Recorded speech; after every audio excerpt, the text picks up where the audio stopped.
ನಮಸ್ತೆ ವೀಕ್ಷಕರೇ, ನಾನು ಈ ದಿನ ದಿಢೀರಾಗಿ ತುಂಬ ರುಚಿಯಾದ ಮೆಂತ್ಯ ಸೊಪ್ಪಿನ ರೈಸ್ ಜೊತೆಗೆ ರಾಯ್ತ ಕೂಡ ಮಾಡೋದು ಹೇಗೆ ಅಂತ ತೋರಿಸ್ಕೊಡ್ತಾ ಇದ್ದೀನಿ. ಬೆಳಗ್ಗೆ ಟಿಫನ್ಗೆ ಅಥವಾ ಮಧ್ಯಾಹ್ನದ ಲಂಚ್ ಬಾಕ್ಸಿಗಾದರೂ ಈ ರೈಸ್ ಮಾಡಬಹುದು. ಒಂದ್ಸರಿ ಟ್ರೈ ಮಾಡಿ ನೋಡಿ, ದಿಢೀರಾಗಿ ಮಾಡಬಹುದು, ತುಂಬಾ ರುಚಿಯಾಗಿರುತ್ತೆ. ಹಾಗೆ ನಿಮಗೆ ಈ ವಿಡಿಯೋ ಇಷ್ಟ ಆದರೆ ಪ್ಲೀಸ್ ವಿಡಿಯೋನ ಲೈಕ್ ಮಾಡಿ ಮತ್ತು ಚಾನಲ್ಗೆ ಸಬ್ಸ್ಕ್ರೈಬ್ ಮಾಡಿ. ಈಗ ದಿಢೀರಾಗಿ ತುಂಬ ರುಚಿಯಾದ ಮೆಂತ್ಯ ಸೊಪ್ಪಿನ ರೈಸ್ ಜೊತೆಗೆ ರಾಯ್ತ ಮಾಡೋದು ಹೇಗೆ ಅಂತ ನೋಡ್ಕೊಳ್ಳೋಣ ಬನ್ನಿ. ಮೊದಲು ಬಾಣಲಿಗೆ 3 ಟೇಬಲ್ ಸ್ಪೂನಷ್ಟು ಎಣ್ಣೆ ಹಾಕಿದರೆ 2 ಬಿರಿಯಾನಿ ಎಲೆ ಹಾಗೆ ಗರಂ ಮಸಾಲ ಪದಾರ್ಥಗಳನ್ನ ಹಾಕೊಳ್ತಾ ಇದ್ದೀನಿ. ನಿಮ್ಮ ಮನೆಯಲ್ಲಿ ಯಾವ ರೀತಿ ಗರಂ ಮಸಾಲ ಪದಾರ್ಥ ಇರುತ್ತೆ ಅದನ್ನೇ ಉಪಯೋಗಿಸ್ಕೊಳ್ಳಿ. ನಂತರ 2 ಮೀಡಿಯಂ ಸೈಜ್ ಈರುಳ್ಳಿನ ಉದ್ದವಾಗಿ ಹೆಚ್ಚಿ ಹಾಕೊಂಡಿದ್ದೀನಿ. ಹಾಗೆ 1/4 ಟೀ ಸ್ಪೂನಷ್ಟು ಉಪ್ಪು ಹಾಕಿ ಈರುಳ್ಳಿನ ಫ್ರೈ ಮಾಡಿ ಇಟ್ಕೊಳ್ಳಿ. ಈಗ ಈರುಳ್ಳಿ ಫ್ರೈ ಮಾಡೋ ಸಮಯದಲ್ಲಿ ಒಂದು ಮಸಾಲೆನ ರೆಡಿ ಮಾಡ್ಕೊಳ್ತಾ ಇದ್ದೀನಿ. ಮೊದಲು ಒಂದು ಪ್ಯಾನ್ಗೆ ಈ ರೀತಿ ಅರ್ಧ ಟೇಬಲ್ ಸ್ಪೂನಷ್ಟು ಎಣ್ಣೆ ಹಾಕಿದರೆ 4 ಹಸಿರು ಮೆಣಸಿನಕಾಯಿ ಹಾಕೊಳ್ತಾ ಇದ್ದೀನಿ. ನಿಮಗೆ ಖಾರ ಎಷ್ಟು ಬೇಕೋ ಅಷ್ಟು ಪ್ರಮಾಣದಲ್ಲಿ ಹಸಿರು ಮೆಣಸಿನಕಾಯಿ ಉಪಯೋಗಿಸ್ಕೊಳ್ಳಿ. ಈಗ 10 ಬೆಳ್ಳುಳ್ಳಿ ಎಷ್ಟು ಹಾಕಿದರೆ 1 ಇಂಚಷ್ಟು ಉದ್ದದ ಕಟ್ ಮಾಡಿರುವಂಥ ಶುಂಠಿ ಹಾಕೊಂಡಿದ್ದೀನಿ.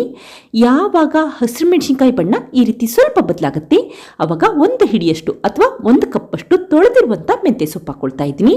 ಸಣ್ಣ ಕಟ್ಟಾದರೆ 1 ಕಟ್ಟಷ್ಟು ಮೆಂತ್ಯ ಸೊಪ್ಪು ಉಪಯೋಗಿಸ್ಕೊಳ್ಳಿ. ಈಗ ಮೆಂತ್ಯ ಸೊಪ್ಪನ್ನು ಎಣ್ಣೆಯಲ್ಲಿ ಚೆನ್ನಾಗಿ ಫ್ರೈ ಮಾಡಿಟ್ಕೊಳ್ಳಿ. ಆವಾಗ ಕಹಿ ಅಂಶ ಇರುತ್ತಲ್ಲ ಅದೆಲ್ಲ ಹೊಟ್ಟೋಗುತ್ತೆ ಅಂತಷ್ಟೇ. ನಂತರ ಅರ್ಧ ಟೀ ಸ್ಪೂನಷ್ಟು ಸೋಂಪು ಹಾಕ್ಕೊಳ್ತಾ ಇದ್ದೀನಿ. ಸೋಂಪು ಇದ್ದರೆ ಉಪಯೋಗಿಸಿ, ಇಲ್ಲ ಅಂತಂದರೆ ಹಾಕಲಿಲ್ಲ ಅಂದರೂ ಕೂಡ ನಡೆಯುತ್ತೆ. ಈಗ ಒಂದ್ಸರಿ ಮಿಕ್ಸ್ ಮಾಡಿಕೊಂಡು ತಕ್ಷಣವೇ ಸ್ಟವ್ ಆಫ್ ಮಾಡ್ಕೊಳ್ಳಿ. ಹಾಗೆ ಈ ಮಿಶ್ರಣ ಸ್ವಲ್ಪ ತಣ್ಣಗಾದ ನಂತರ ಮಿಕ್ಸಿ ಜಾರ್ಗೆ ಹಾಕೊಳ್ತಾ ಇದ್ದೀನಿ. ನಂತರ ಸ್ವಲ್ಪ ಕೊತ್ತಂಬರಿ ಸೊಪ್ಪು ಹಾಕಿದರೆ ಸ್ವಲ್ಪ ಅಷ್ಟೇ ಪುದೀನ ಸೊಪ್ಪು ಹಾಕೊಳ್ತಾ ಇದ್ದೀನಿ. ಪುದೀನ ಸೊಪ್ಪು ಇದ್ರೆ ಉಪಯೋಗಿಸಿ, ಒಂದೊಳ್ಳೆ ಫ್ಲೇವರ್ ಬರುತ್ತೆ. ಇಲ್ಲ ಅಂತಂದರೆ ಹಾಕಲಿಲ್ಲ ಅಂದರೂ ಕೂಡ ನಡೆಯುತ್ತೆ. ಈಗ ಸ್ವಲ್ಪ ತಣ್ಣೀರನ್ನು ಹಾಕಿ ಲಿಡ್ ಕ್ಲೋಸ್ ಮಾಡಿ ಆದಷ್ಟು ನುಣ್ಣಗೆ ರುಬ್ಬಿಟ್ಕೊಳ್ಳಿ. ಈಗ ನೋಡಿ, ರುಬ್ಬಿರುವಂಥ ಮಸಾಲೆ ರೆಡಿಯಾಗಿದೆ. ಈಗ ನೋಡಿ, ಈರುಳ್ಳಿ ಚೆನ್ನಾಗಿ ಫ್ರೈ ಆಗಿದೆ. ಈ ರೀತಿ ಈರುಳ್ಳಿ ಬಣ್ಣ ಬದಲಾಗಬೇಕು, ಅಲ್ಲಿವರೆಗೂ ಫ್ರೈ ಮಾಡಿಟ್ಕೊಂಡ್ರೆ ಸಾಕು. ತಕ್ಷಣವೇ ರುಬ್ಬಿರುವಂಥ ಮಸಾಲೆ ಹಾಕ್ಕೊಳ್ತಾ ಇದ್ದೀನಿ. ಹಾಗೆ ಈ ಮಸಾಲೆನ 1-2 ನಿಮಿಷ ಫ್ರೈ ಮಾಡಿಟ್ಕೊಳ್ಳಿ. ಆವಾಗ ಮಸಾಲೆಯಲ್ಲಿರುವಂಥ ಹಸಿ ಸ್ಮೆಲ್ಲೆಲ್ಲ ಹೊರಟೋಗುತ್ತೆ ಮತ್ತು ಪಲಾವ್ ಕೂಡ ತುಂಬ ರುಚಿಯಾಗಿರುತ್ತೆ ಅಂತಷ್ಟೇ. ಈಗ ನೋಡಿ, ಮಸಾಲೆನ ಚೆನ್ನಾಗಿ ಫ್ರೈ ಮಾಡಿಟ್ಕೊಂಡಿದ್ದೀನಿ. ನಂತರ ಒಂದು ದಪ್ಪ ಟೊಮೆಟೊನ ಸಣ್ಣದಾಗಿ ಹೆಚ್ಚಿ ಹಾಕ್ಕೊಳ್ತಾ ಇದ್ದೀನಿ. ಹಾಗೆ ಅರ್ಧ ಕಪ್ಪಷ್ಟು ಫ್ರೋಸನ್ ಬಟಾಣಿ ಅಥವಾ ಬೇಯಿಸಿರುವಂಥ ಬಟಾಣಿ ಹಾಕೊಂಡಿದ್ದೀನಿ. ಬಟಾಣಿ ಬೇಕಿದ್ರೆ ಉಪಯೋಗಿಸಿ, ಬೇಡ ಅಂತಂದರೆ ಹಾಕಲಿಲ್ಲ ಅಂದರೂ ಕೂಡ ನಡೆಯುತ್ತೆ. ನಂತರ 1/4 ಟೀ ಸ್ಪೂನಷ್ಟು ಗರಂ ಮಸಾಲ ಪುಡಿ, 1 ಚಿಟಿಕೆಯಷ್ಟು ಅರಿಶಿಣದ ಪುಡಿ ಹಾಕಿ ಮತ್ತೆ ಫ್ರೈ ಮಾಡ್ಕೊಳ್ತಾ ಇದ್ದೀನಿ. ಟೊಮೆಟೊ ಸ್ವಲ್ಪ ಸಾಫ್ಟ್ ಆಗಬೇಕು, ಅದಕ್ಕೋಸ್ಕರ 1 ನಿಮಿಷ ಫ್ರೈ ಮಾಡಿಟ್ಕೊಳ್ಳಿ. ಈಗ ನೋಡಿ, ಮಿಶ್ರಣ ಚೆನ್ನಾಗಿ ಫ್ರೈ ಆಗಿದೆ.